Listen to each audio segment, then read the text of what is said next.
Bismillahirrahmanirrahim. Assalamualaikum warahmatullahi wabarakatuh. Gimana kabarnya anak-anakku semuanya?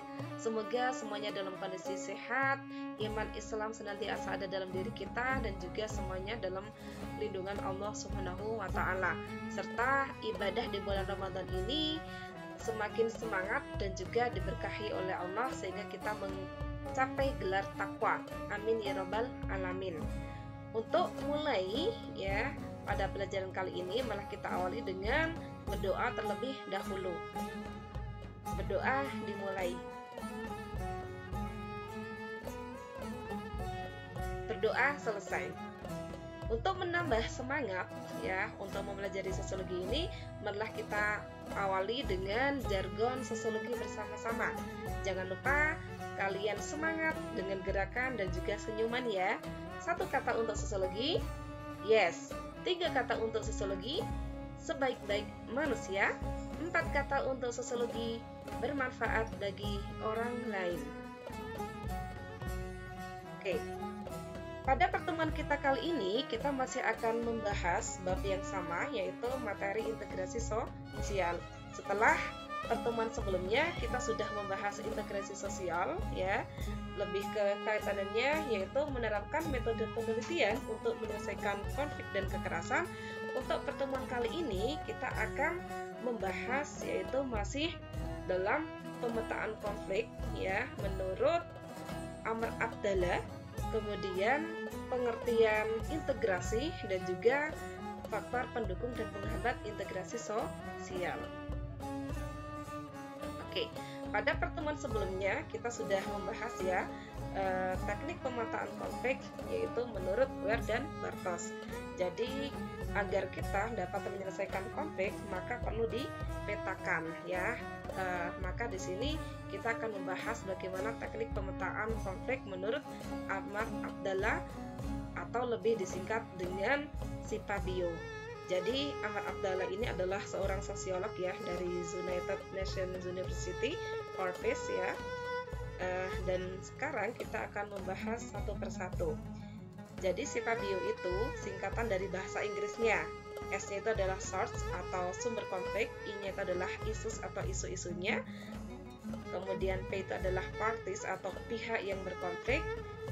Kemudian A-nya adalah attitudes atau sikap, feeling ya. Kemudian B-nya itu adalah behavior atau perilaku atau tindakan.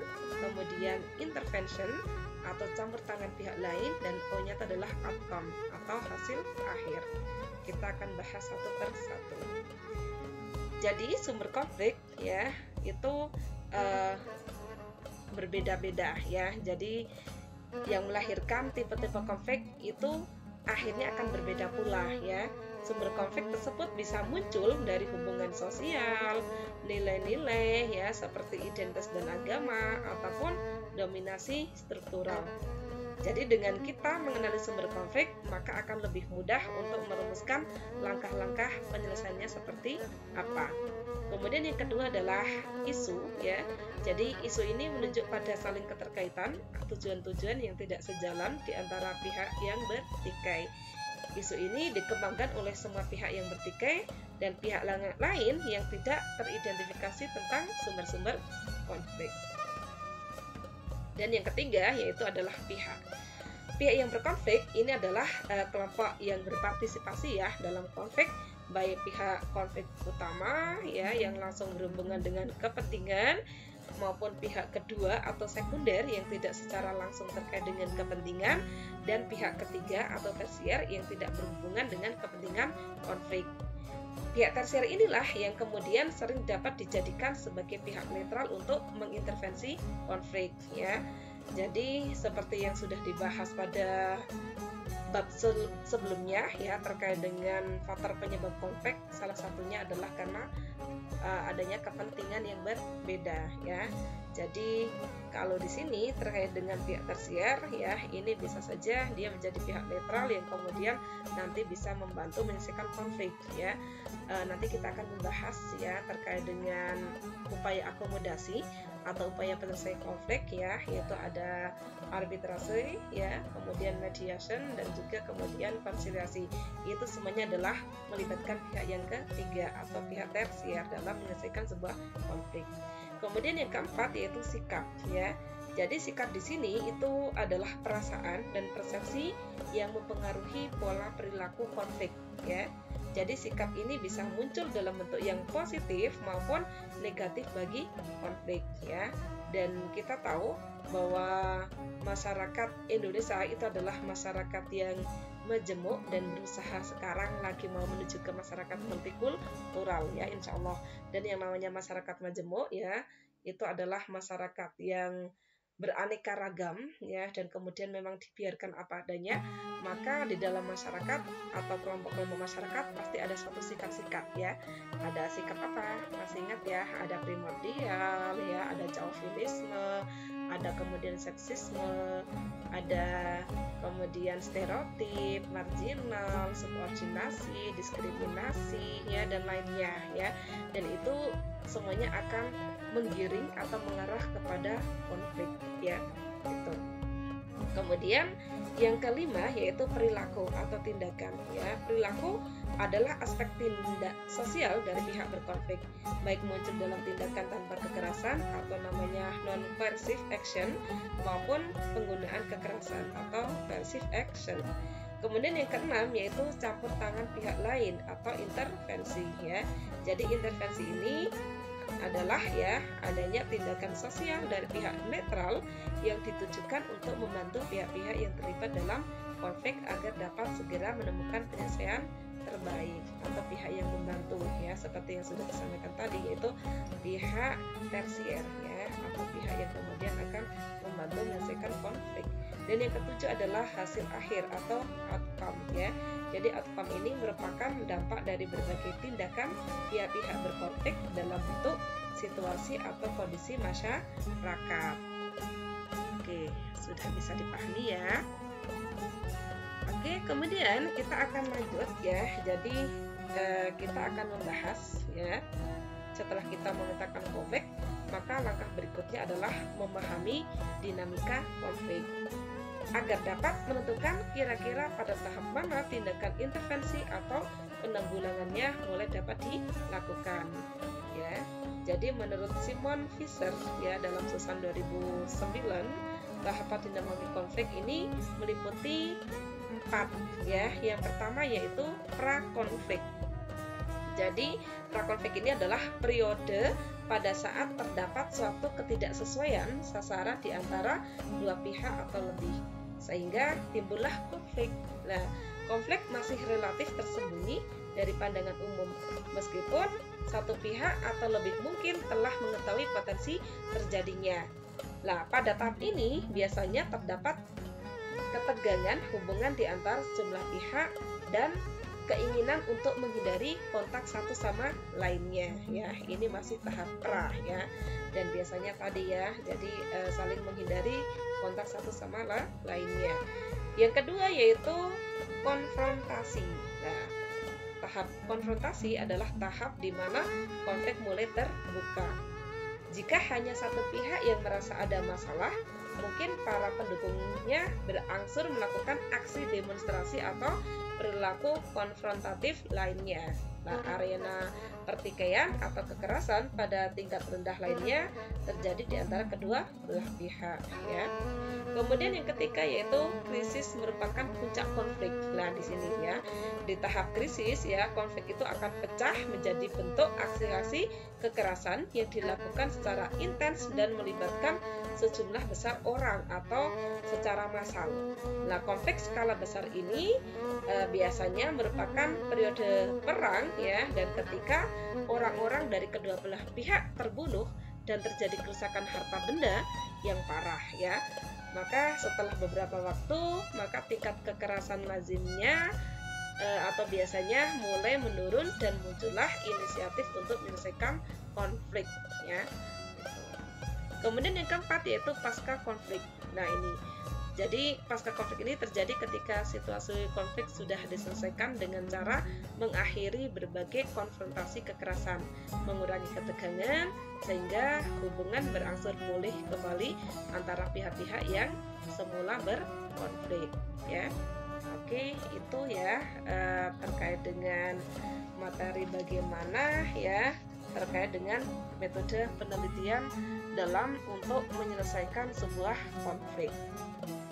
Oke, untuk selanjutnya kita akan masuk ya pada bagian yang kedua atau B, yaitu integrasi dan reintegrasi sosial.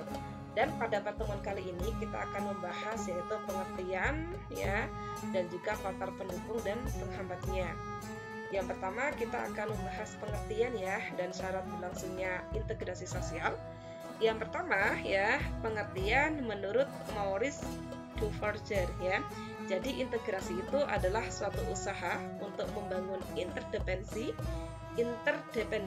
atau keterkaitan yang lebih erat antara bagian-bagian atau unsur-unsur dari masyarakat sehingga tercipta suatu keadaan harmonis yang memungkinkan terjalinnya kerjasama dalam rangka mencapai tujuan yang telah disepakati bersama. Jadi itu menurut Maurice Duverger ya, pengertian integrasi sosial. Kemudian menurut Suryono Sukamto, yaitu integrasi adalah pengendalian terhadap konflik dan penyimpangan dalam suatu sistem sosial, membuat suatu keseluruhan dari unsur-unsur tertentu serta taraf interdependensi atau keterkaitan antara unsur-unsur sosial. Kemudian yang ketiga yaitu menurut Yudhoyono ya, jadi integrasi itu merupakan suatu proses peleburan berbagai perbedaan yang ada dalam masyarakat menjadi satu kesatuan terpadu ya. Oke. Kemudian yang keempat yaitu menurut Paulus Wirotomo ya. Jadi menurut Paulus Wirotomo, integrasi sosial itu sebagai proses berhubungan secara intensif dan harmonis dari berbagai unsur masyarakat dalam kehidupan sehari-hari pada ragam bidang kehidupan. Kemudian ya, jadi Paulus ini ya mengidentifikasi sejumlah hal yang terkait dengan integrasi sosial dalam masyarakat. Yang pertama yaitu keseimbangan atau equilibrium. Jadi keseimbangan ini adalah keadaan yang seimbang dan tidak terjadi kesenjangan yang menimbulkan gejolak. Ya. Kemudian yang kedua yaitu stabilitas atau stability, yaitu keadaan yang tenang, mantap dan mapan, hampir tidak ada konflik yang mengguncang. Kemudian yang ketiga yaitu ketiadaan konflik ya, the absence of conflict. Di sini biasanya terdapat kekuatan yang mampu menekan kelompok-kelompok agar tidak saling berkonflik. Yang keempat yaitu toleransi, tolerance ya, adalah sikap menahan diri, dapat menerima keadaan dan tidak menyerang kelompok lain. Kelima yaitu kesetiakawanan atau solidarity ya, mencakup adanya sikap saling menolong, mendukung dan melengkapi antar anggota masyarakat. Yang keempat itu konformitas atau conformity, adalah kepatuhan warga negara terhadap hukum, norma, dan nilai sehingga menimbulkan suasana yang rukun dan damai. Yang ketujuh yaitu kedamaian atau peace ya. Ini adalah kondisi damai, tidak terjadi perselisihan. Yang kedelapan adalah kohesi atau cohesion ya. Ini adalah adanya kondisi kesatuan yang kuat, terjalin kerjasama atau kekompakan di antara warga masyarakat. Kesembilan yaitu kompromi ya, compromise ya. Ini merupakan keadaan saling mengalah untuk menghindari terjadinya konflik. Yang ke-10 yaitu harmoni, hampir mirip dengan equilibrium ya. Yaitu kondisi yang memperlihatkan adanya perbedaan tetapi memiliki nuansa serasi, kesesuaian dan saling mengisi ya, sehingga tidak terjadi konflik. Yang ke-11 yaitu soliditas atau solidity. Ini menunjukkan kualitas kekenyalan ya, atau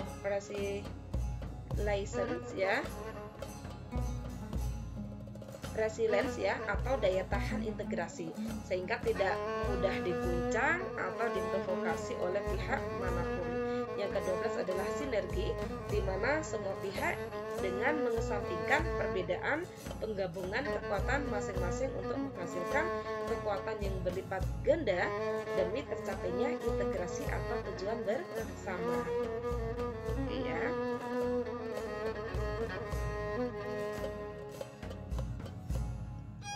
Oke ya, yang ke-7 yaitu kedamaian ya. Jadi kedamaian itu adalah kondisi damai, tidak terjadi perselisihan. Yang ke-8 adalah kohesi atau cohesion, adalah adanya kondisi kesatuan yang kuat, terjalin kerjasama atau kekompakan. Yang ke-9 yaitu kompromi ya, atau compromise, adalah keadaan saling mengalah untuk menghindari terjadinya konflik. Yang ke-10 adalah harmoni, hampir mirip dengan equilibrium ya. Dan di sini ini adalah merupakan kondisi yang memperlihatkan adanya perbedaan tetapi memiliki nuansa serasi, kesesuaian dan saling mengisi sehingga tidak akan terjadi konflik. Yang ke-11 itu adalah soliditas ya. Ini menunjukkan kualitas kekenyalan ya, atau daya tahan integrasi sehingga tidak mudah diguncang atau diprovokasi oleh pihak manapun ya. Dan ini juga akan menimbulkan kerukunan ya. Yang ke-12 yaitu sinergi, di mana semua pihak dengan mengesampingkan perbedaan menggabungkan kekuatan masing-masing untuk menghasilkan kekuatan berlipat ganda demi tercapainya integrasi atau tujuan bersama. Oke ya. Dan di sini ya William F. Ogden dan Meyer Nimkov ya dalam Bahasa Rofi 2008 menyatakan ada syarat bagi berlangsungnya integrasi sosial. Yang pertama ya yaitu anggota masyarakat merasa bahwa mereka berhasil saling mengisi kebutuhan masing-masing ya. Jadi ya terpenuhnya kebutuhan-kebutuhan ini menyebabkan setiap anggota masyarakat akan saling menjaga keterikatan antara satu dengan lainnya ya, karena manusia itu adalah makhluk homini lupus ya, atau kita saling membutuhkan ya. Nggak mungkin kita itu bisa hidup sendiri ya, karena kita itu adalah makhluk yang saling bergantung ya. Kemudian yang kedua yaitu masyarakat berhasil menciptakan kesepakatan atau konsensus bersama mengenai norma dan nilai sosial yang dilestarikan dijadikan pedoman dalam berinteraksi ya. Dan di sini norma-norma dan nilai sosial itu berlaku cukup lama ya dan tidak mudah berubah dan dijalankan secara konsisten oleh seluruh anggota masyarakat ya. Dan ini sudah dibahas ya pada materi kelas 10 dulu, nilai dan norma itu apa bedanya dan juga apa kegunaannya atau fungsinya. Oke ya. Kemudian kita akan lanjut ya membahas yaitu faktor pendukung dan penghambat integrasi sosial. Jadi ya menurut Nasution 2010 dan ujian 2011 ya terdapat beberapa faktor pendukung yang dapat memudahkan dan mempercepat berlangsungnya integrasi sosial di dalam masyarakat ya. Adapun faktor-faktornya yang pertama yaitu sikap sabar, toleran dan penuh pengertian menghadapi orang asing berikut kebudayaannya. Jadi sikap yang demikian ini akan memungkinkan terjadinya komunikasi ya, sehingga proses integrasi sosial lebih mudah terjadi. Biasanya orang yang kemudian dia itu membatasi dirinya ya, atau dia itu bersifat eksklusif ya, itu akan lebih mudah terjadinya yang namanya prejudis atau prasangka-prasangka ya, dan kemudian susah untuk berkomunikasi atau jarang terjadinya komunikasi, dan akhirnya tadi ya adanya stereotip, stigma ya, prejudis, dan akhirnya terjadilah konflik ya. Kemudian yang selanjutnya yaitu kesempatan di bidang ekonomi yang seimbang. Nah, di mana masing-masing individu diberi kesempatan yang sama untuk mencapai kedudukan tertentu atas dasar kemampuan dan jasa-jasanya. Hal ini dapat mencegah kecemburuan sosial ya, sehingga memudahkan individu-individu untuk saling berintegrasi ya. Dan ini sudah menjadi hal yang sangatlah lumrah dalam masyarakat ya, ketika terjadi ketimpangan dan kesenjangan sosial ya di dalam masyarakat, dan itu pasti akan menimbulkan tadi ya hal-hal iri, dengki ya, dan akhirnya terjadilah konflik. maka harus ada kesempatan yang sama di dalam bidang ekonomi.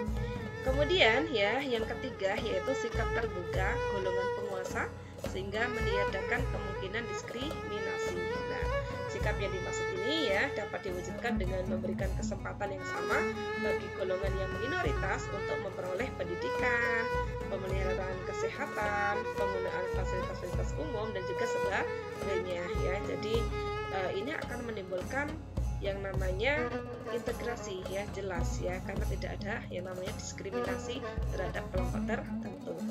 Kemudian yang keempat yaitu adanya kesamaan dalam berbagai unsur kebudayaan. Nah, semakin banyak kesamaan yang ada, maka akan semakin mudah bagi dua kelompok kebudayaan atau lebih untuk berintegrasi.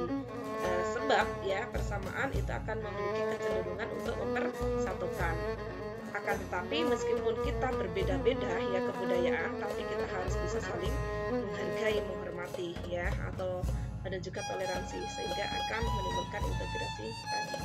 Kemudian yang kelima yaitu perkawinan campuran atau istilahnya adalah amalgamasi ya. Jadi antara anggota-anggota dari golongan atau kelompok yang berbeda ya. Hal ini ya akan menciptakan jalinan kekerabatan dan persaudaraan sehingga mendukung proses integrasi sosial ya. Kemudian yang keenam yaitu adanya musuh bersama dari luar ya, dan ini cenderung memperkuat rasa kesatuan pada masyarakat ya. Jelas sekali ya, karena dalam keadaan demikian baik golongan mayoritas maupun golongan minoritas itu akan mengesampingkan perbedaan yang ada di antara mereka dan secara bersama-sama akan menghadapi ancaman yang berpotensi membahayakan seluruh masyarakat ya, sudah sangat jelas itu. Kemudian ya yang B ya, maaf ini tipe ya, yaitu adalah faktor yang menghambat ya. Ini masih menurut Nasution 2010 dan juga Ujian 2011 ya. Jadi ya akan ada faktor yang dapat mempersulit atau bahkan menghambat berlangsungnya integrasi sosial. Nah, apa saja faktornya? Yang pertama yaitu karena terisolasinya kebudayaan suatu golongan tertentu dalam masyarakat. Dalam hal ini, suatu golongan sengaja diasingkan atau mengasingkan diri sehingga tidak terjalin hubungan intensif dengan anggota masyarakat. Nah, hal ini akan mengakibatkan kurangnya pengetahuan mengenai kebudayaan yang dimiliki oleh golongan tersebut, sehingga akan memunculkan prasangka atau prejudis ya, atau kecemasan yang dirasakan oleh warga masyarakat terhadap golongan tadi ya. Jadi bersifat eksklusif ya, gitu. Kemudian yang kedua yaitu perasaan bahwa suatu kebudayaan golongan atau kelompok tertentu itu lebih tinggi daripada kebudayaan golongan atau kelompok lain. Nah, sikap superior ya ini banyak dijumpai ya di daerah-daerah yang dijajah. Kaum penjajah itu menganggap kebudayaannya jauh lebih tinggi dibandingkan kebudayaan masyarakat yang dijajahnya ya. Sebagai contoh ketika dulu Indonesia selama 3,5 abad dijajah oleh Belanda ya, kemudian oleh Portugis, ada Inggris, ada Jepang ya, dan mereka itu adalah paternalisme ya, yaitu kelompok pendatang menguasai kelompok pribumi dan mereka bersifat superior ya. Dan jelas ini akan sangat menghambat yang namanya integrasi. Kemudian yang ketiga, dalam batas-batas tertentu, perbedaan warna kulit atau ciri-ciri badaniah lainnya dapat pula menjadi penghalang bagi berlangsungnya integrasi sosial. Nah ini ya jelas ya, kadang adanya diskriminasi ya, contohnya saja misalnya ada politik apartheid ya di Amerika ya zaman dahulu ya, itu juga akan menimbulkan yang namanya konflik atau menghambat integrasi. Kemudian yang keempat yaitu perasaan in-group yang berlebihan sehingga membuat warga kelompok tertentu terikat pada kelompoknya dan sulit menerima keberadaan kelompok lain. Nah ini ya, jadi ada suatu in-group yang kuat dalam satu kelompok dan ini akan menimbulkan suatu primordial ya, kemudian etnosentris dan endingnya adalah terjadilah konflik ya, dan ini sangat menghambat yang namanya integrasi sosial. Yang kelima yaitu tindakan diskriminatif golongan penguasa. Nah ini ya, jadi tindakan yang membeda-bedakan dan tidak memberikan kesempatan yang sama dapat menimbulkan kebencian, kecemburuan, bahkan pertikaian yang menghambat integrasi sosial ya. Dan ini bisa aja akan menimbulkan yang namanya segregasi atau pemisahan diri ya dalam suatu kelompok masyarakat ya.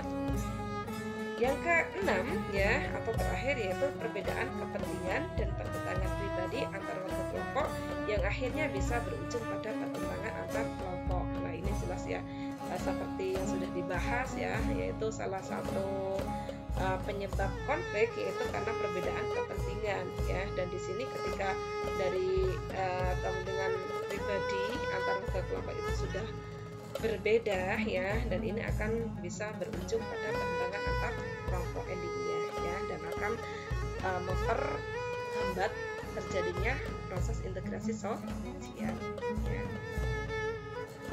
Oke ya, itu ya yang perlu kalian pelajari ya, dan juga kalian simak ya.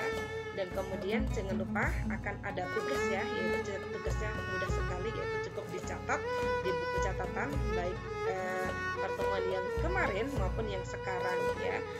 Dan kalian mohon nanti untuk kalian foto kemudian dikirim di Edufikri ya.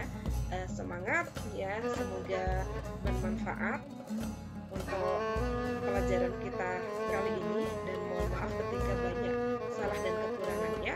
Kalau misalnya kok masih ada yang kalian perlu dipertanyakan, silahkan kalian japri ke WA-mu Surati ya. Sampai sini dulu, semoga bermanfaat penuh berkah, amin. Mohon maaf ketika banyak salah dan khilaf. Tetap semangat, jazakumullah khairan katsiran. Wassalamualaikum warahmatullahi wabarakatuh.